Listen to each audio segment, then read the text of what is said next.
I am the famous American. As for you, you're probably European, because when I make these videos, most of the people who leave comments identify as European, and they're fascinated by an American perspective because it's so strange. So let's talk more about that. What's going on? We have an upcoming presidential election, and we also, all around us, are in what I call COVID culture. Yes, COVID culture. So here's what's interesting. You watch the news, what are you going to find out? That there's an election going on, and quite predictably, for the most part, people who are liberal, Democrat, are the ones endorsing this concept that COVID is bad. Watch out, end of the world, it's awful. Don't be a jerk, wear your mask. And then, for the most part, the Republicans, the conservatives, are saying, this is all silly. It's not that big of a deal. That's what happens if you watch the news. But what happens in real life when you talk to people? Now granted, I promise you, I do not initiate this conversation. But for some reason, in real life, when people see me, they want to talk about this, and they specifically bring up the point.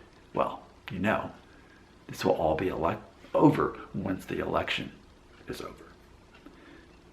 And I think for the most part, aside from what's on social media and aside from what's on the news, in reality, most people who are sort of kind of in the middle and don't really truly identify as one brand or the other, Republican or Democrat, we all sort of know that this whole COVID thing is a bit hyped up, and it seems like there is some kind of agenda behind it, and ultimately it's going to quiet down after the election is won. My personal opinion, and I'm not saying that I'm endorsing Trump, but I am saying I'm predicting that Trump will definitely win this election.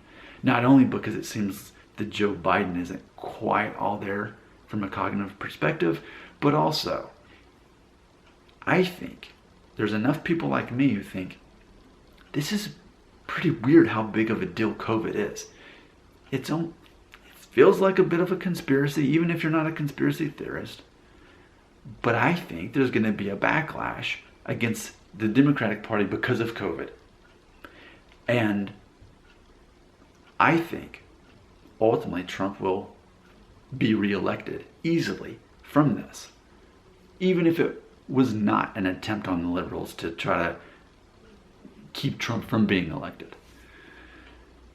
See, that's what I'm telling you is what most people in the United States actually believe in reality. Forget social media, forget the news. You go around as an average American talking to people. That is the concept. Is COVID real? Yeah. Did people die? Yeah. But have you looked at how most people have died this year in the United States? Preventable things like heart disease, diabetes, car accidents. Even with less cars on the road, still more people are dying of car accidents than they are COVID.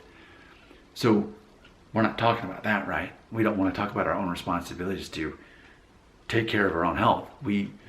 In regards to preventing heart disease and diabetes, etc. We want to talk about wear your mask, because if you wear your mask, then you're doing the right moral thing. But I think enough people just stop buying into this. And we're just ready for the election to be over. Even if we don't even really care who wins, we're just ready for it to be over so that people can stop being silly about COVID. I mean, because some people really take it too seriously. And I mean, for me, where I live in Tennessee, I've been going to the gym 6 days a week, except for the 6 weeks that it was closed back in March. I've been there 6 days a week. None of us wear masks. None of us are sick. None of us are getting sick. So that's my own science experiment that I have been living out every day. But as far as what I think most Americans actually believe, politics aside, is this will quietly dismiss itself, this COVID thing, once the election is over. Your comments belong right here.